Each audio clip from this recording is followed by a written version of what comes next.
Sir, your millions from Netflix for no one knows what. Put it with the rest of them. Dad, do you have any cash for a cab? Oh, look, Grandma's on the money. I never noticed that before. What did he say? Babe, time to do our daily $250,000 sponsored Instagram post for Del Taco. We want privacy! We want privacy! I feel like the focus is starting to shift off of me. Maybe in editing you'll fix it. I shouldn't have left the made-up nonsense. Reopen British markets for American companies. All that Britain demands in return is that we keep these two. No! No! I refuse! I'm sick of it! Emotional damage! So I went online to see what was new with Uncle Harry and Auntie Meghan, and I couldn't find a thing. I would have thought she'd have at least popped up in a tampon commercial by now.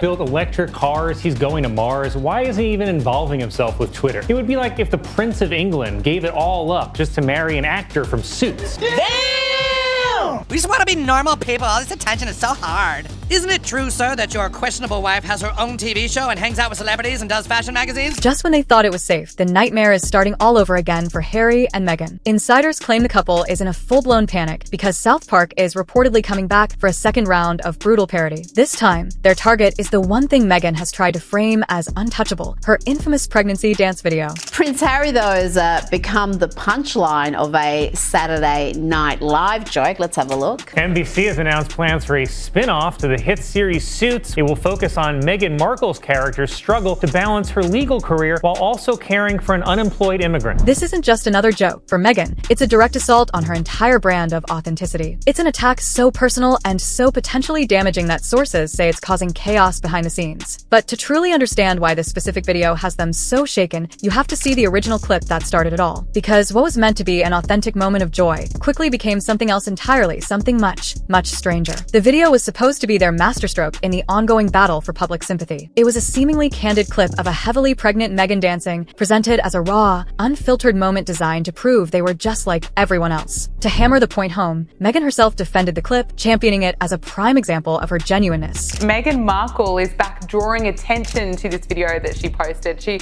appeared as a guest on the Aspire with Emma Grede podcast, where she said the video is a great reminder of how authentic she is. You have to be authentic. Did you see my baby mama dance? I mean, stop it. First of all, can I? But the public didn't see authenticity. They saw performance. The video landed with a thud, and the backlash was immediate and fierce. For a couple that had built an entire narrative around their desperate need for privacy, this felt like the ultimate contradiction. You know, for someone who so badly wants privacy, it's such an intimate video to share with the world. Suddenly, the conversation shifted. Critics pointed out that this fit a familiar pattern. It seemed less like a spontaneous moment and more like a calculated move from someone trying way too hard to control a narrative. The constant talk about being real started to sound hollow. She needs to stop banging on about how authentic she is. The criticism then escalated from hypocrisy to outright absurdity. Viewers felt that the performance was so over the top, so hungry for validation, that there seemed to be no limit to what they would share for attention. You can't, on one hand, say I want privacy, on the other hand, put out a deeply personal video. I mean, I'm not surprised and produce a video of her actually giving birth.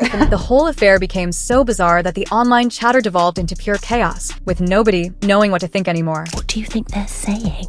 I haven't pooped yet today. Okay, well, thanks for that. This video was a catastrophic miscalculation. Instead of making them look authentic, it made them look like actors playing a part in their own lives. It was this single moment that created the perfect opening, giving comedians and critics a target they couldn't resist. It was proof that their private life was just another carefully lit stage. But the backlash over her desperate need for attention was nothing compared to what came next. Because soon, people weren't just questioning her motives, they started questioning the reality of what was right there on the screen. The initial backlash was just the tip of the iceberg. As the video spread, the conversation spiraled into something darker and more bizarre, moving beyond Meghan's motives to questioning reality itself. Fringe conspiracies suddenly found a mainstream voice, with Megyn Kelly leading the charge. She argued the video wasn't just tacky, but a deep insult to a sacred experience. Is disrespectful to the child, to like the sanctity of what goes on for any humans who are actually in that situation. But her critique didn't stop at disrespect. She began to publicly dissect the video, pointing to details details that she claimed just didn't add up. It was here that the Pillowgate conspiracy exploded into the mainstream, fueled by the idea that Meghan's baby bump looked disturbingly unnatural. That belly looks abnormal. That it looks very strange. It looks like there's like a bag or like some sort of something shoved up under a dress. This wasn't just a passing comment. It was a direct accusation that what people were seeing was a fabrication. The theory gained traction as every frame was scrutinized, with Kelly and others comparing the shape of the bump to something you'd find in a costume department. It does not look like a pregnant belly. It looks all bumpy. It's very strange. It looks like what you'd get if you put like a pillowcase under your dress. The suspicion then spread from the bump to the entire setting. Viewers began to analyze the hospital room, pointing out the lack of visible medical equipment that one would expect to see. This detail was weaponized as further proof that the whole scene was a carefully staged performance. They don't give you like remote monitors on your belly. All the monitors they stick on you are connected to the thing that's right next to your hospital bed. And she wasn't wired up at all. The entire episode fed into a growing narrative that everything in Harry and Meghan's life was meticulously curated for public consumption, with nothing left to chance. We're hoping the ketchups and mustards are going to be sold at Whole Foods. Oh, and they're all organic in case anyone was wondering. We weren't. That's two today. This was the moment the floodgates opened. The video was no longer just cringe. It was a widespread conspiracy that questioned the reality of her pregnancy itself. When the public starts debating something so fundamental, you've handed a show like South Park the ultimate comedic weapon, a story so absurd, it's begging to be parroted. And while the world obsessed over the baby bump, it was missing the bigger picture. This bizarre video wasn't an isolated incident, but just one chapter in a much larger, more troubling story of hypocrisy. That bizarre video wasn't a one-off mistake. It was part of a long-running saga of hypocrisy. To understand why they're a perfect target for comedians, you only need to revisit the first time South Park took aim. The Worldwide Privacy Tour episode became a cultural phenomenon by perfectly capturing the public's frustration with their never-ending complaint tour about royal life, all detailed in Harry's book, Spare. You've lived a life with the royal family, you've had everything handed to you, but you say your life has been hard, and now you've written all about it in your new book, When. The show brilliantly satirized their constant demand for privacy, while simultaneously putting every detail of their lives up for sale. It painted a picture of a couple completely detached from reality, with South Park zeroing in on Meghan's alleged influence on their quest for privacy. Your Instagram-loving wife actually doesn't want her privacy. How dare you, sir? My Instagram-loving wife has always wanted her privacy! This led to the episode's most iconic sequence, a hilarious and brutal montage of the couple loudly demanding to be left alone while embarking on a global publicity tour. To hell with Canada! We are leaving! We'll go find some quiet place where we can be normal people! Come on, wife! We want privacy! The joke, of course, was that their idea of a quiet, normal life was to move to a busy town and continue the exact same attention-seeking behavior, just without the royal titles. I think this might be the place. It's so quiet and empty here. If we moved here, then people would think we're really serious about wanting to be normal. The reason this parody was so devastatingly effective is because it mirrored their real-life actions with painful accuracy. For a couple that fled the UK to escape media intrusion, they seemed to constantly invite it, but only on their own curated terms, like releasing polished family photos for public consumption. Have now released never-before-seen footage of Prince Harry playing with their two children to celebrate Father's Day. I thought they wanted privacy. This selective approach to family also extends to their own estranged relatives, a point of contention that many critics find deeply hypocritical. The couple talks endlessly about compassion and family, yet their own complicated family dynamics are always on public display. Repair the relationship with your own father. We know that she doesn't have a good relationship with her family. I think I would appreciate seeing a post of her with her own dad. This is the core of the issue. The pattern is clear. Say one thing, do the exact opposite. They've cried privacy so many times while standing directly in the spotlight that their brand has become a joke. It's this glaring contradiction that makes them a bottomless well of material for satire. But this pattern of behavior didn't just make them a punchline. It burned bridges with the two institutions that could have protected them. And as they were about to find out, when you alienate everyone, you face the fallout all alone. In a PR crisis, most celebrities have two lifelines, their industry and their family. For Harry and Meghan, both have reportedly been severed, leaving them to face this new wave of humiliation completely alone. There's an ironclad rule in Hollywood. You don't pick a fight with the famously uncancelable creators of South Park, and insiders say the couple's calls to powerful contacts have been firmly rejected. At the same time, the royal family has reportedly washed its hands of the mess, allegedly believing the couple disrespected the institution and used it as a content farm for their own financial gain. And if she had any respect for the institution she married into, she'd stop using treating it like a content farm. From the palace's perspective, Meghan is allegedly seen less as a duchess and more as a celebrity chasing a certain kind of fame, a perception that leaves them with zero incentive to intervene. Meghan Markle to join the 11th season of The Real Housewives of Beverly Hills. Ugh, so thirsty for any kind of attention. The animated shows perfectly capture this alleged disconnect from their royal past, mocking their new, downsized life in California. This might be the smallest palace I've ever been in. An apartment. Yes,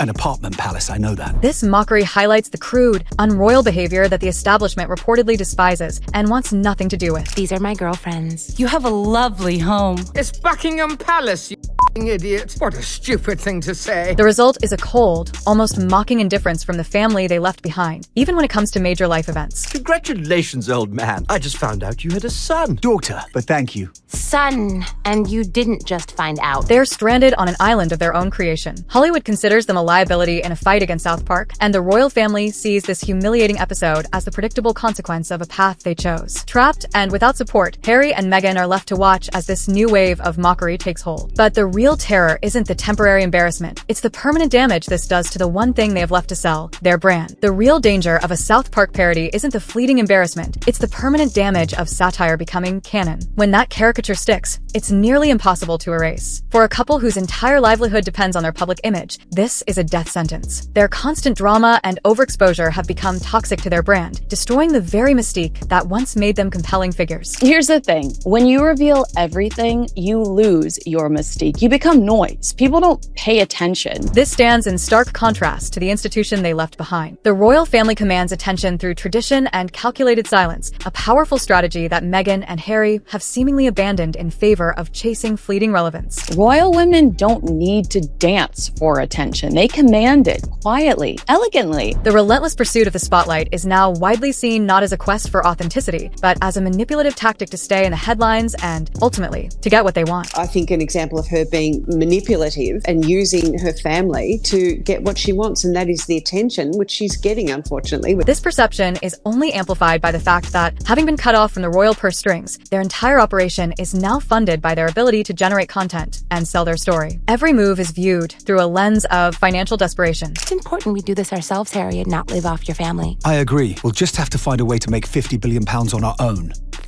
This is the endgame. When a brand becomes a punchline, sponsors disappear and the aspirational quality evaporates into ridicule. Every future project is now tainted by past controversies, turning them into a cautionary tale. It's a tragic cycle. By trying to control their own narrative, they handed the pens to their harshest critics. The question remains, is there anything left of the Sussex brand to save? Where is the line between fair game satire and career-killing cruelty, and have they permanently crossed over from royals to professional victims? Let us know your thoughts below.